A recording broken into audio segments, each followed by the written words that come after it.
Jets fans, are we seriously being ranked 27th in skill positions?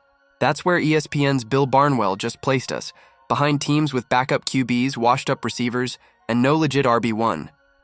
Garrett Wilson? Disrespected. Breece Hall? Ignored. Josh Reynolds, Alan Lazard, Malachi Corley, Zach Kuntz? Apparently invisible. This isn't just bad analysis. This is a direct shot at what the Jets are building. Today, we're breaking down exactly why this ranking is flat out wrong, or if there's any truth to it at all. Let's get into it and expose the national bias against the New York Jets. But before we get into it, if you're a die-hard Jets fan, make sure you're subscribed to Jetstream News. We're your go-to source for daily, engaging content on all things. Help us reach our goal of 1,000 subscribers this offseason by hitting that subscribe button now. We are from Jetstream News. Welcome. We would like to ask for great help. Only 20.2% of viewers are subscribed to our channel. If you are watching, we would really like your help by subscribing to the channel by clicking on the subscribe button. If you want to comment and share our videos to other people, it will also be a great help. Can we count on you? Jets fans, this one's going to sting.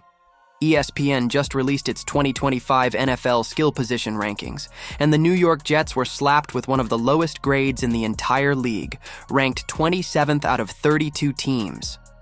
That's right. According to ESPN's Bill Barnwell, the combination of Garrett Wilson, Breece Hall, and the Jets' tight ends isn't even top 25 material. Let's break this down and expose why this ranking either reflects a harsh reality or is just another national media blind spot. Here's what Bill Barnwell's list actually said. Out of all NFL teams, the Jets rank 27th in offensive skill position talent. That includes wide receivers, running backs, and tight ends. That puts them behind teams like the Buccaneers, Raiders, and Commanders. Let that sink in. You have a top-tier WR1 in Garrett Wilson, a dynamic RB1 in Breece Hall, and improved depth across both rooms, and yet ESPN thinks this group is barely better than bottom 5? Jets fans are rightfully asking, what are we missing, or what is ESPN missing? Let's take a closer look at the players Barnwell just disrespected. Garrett Wilson, 2 1,000-yard seasons, despite playing with a QB carousel. One of the most elite route runners in the AFC. Only 24 years old, entering his prime. Ranked top 10 in separation rate per next-gen stats. Breece Hall, rushed for 994 yards last season behind a struggling O-line. Averaged 4.5+ yards per carry. Elite explosiveness and home run potential every time he touches the ball. Posted 56 receptions last year, showing clear versatility. Tight end room. Jeremy Ruckert is developing fast. Veteran additions and improved usage in Engstrand's system give this group upside.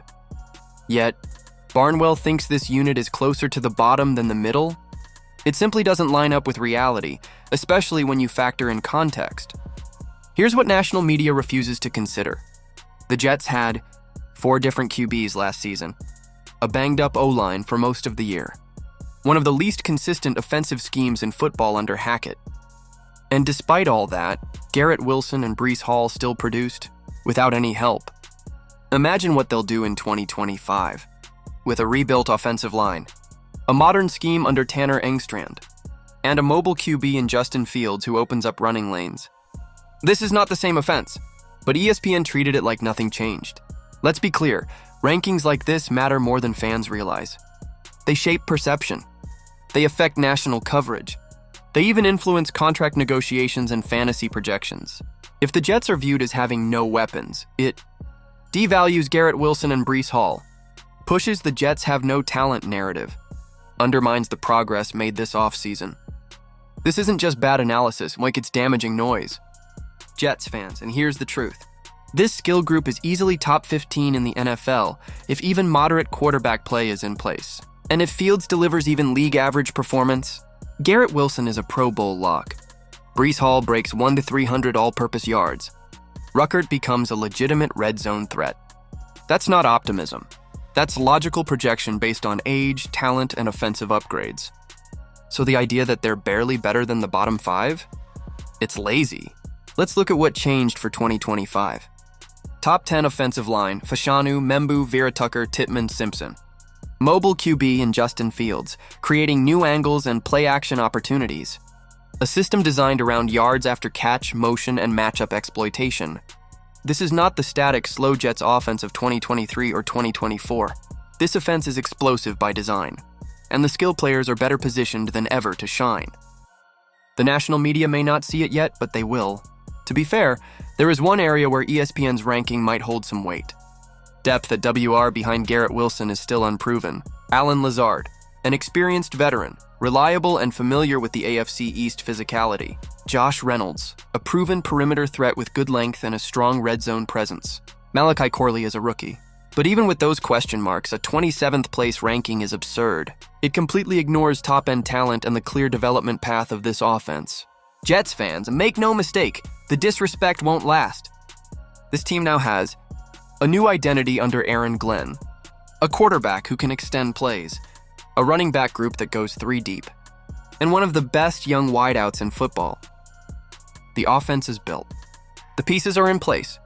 Now it's on them to deliver and silence the critics. The time to prove ESPN wrong starts week 1. Now it's your turn, Jets fans. Do you agree with ESPN ranking our skill players 27th? Drop a gyro in the comments if you believe Garrett Wilson and Breece Hall deserve respect. And if you're tired of the national media sleeping on this team, hit that like button, subscribe, and turn on notifications. Here we defend the green and white with facts every single week. Let's prove the doubters wrong together. Go Jets! Thanks for watching.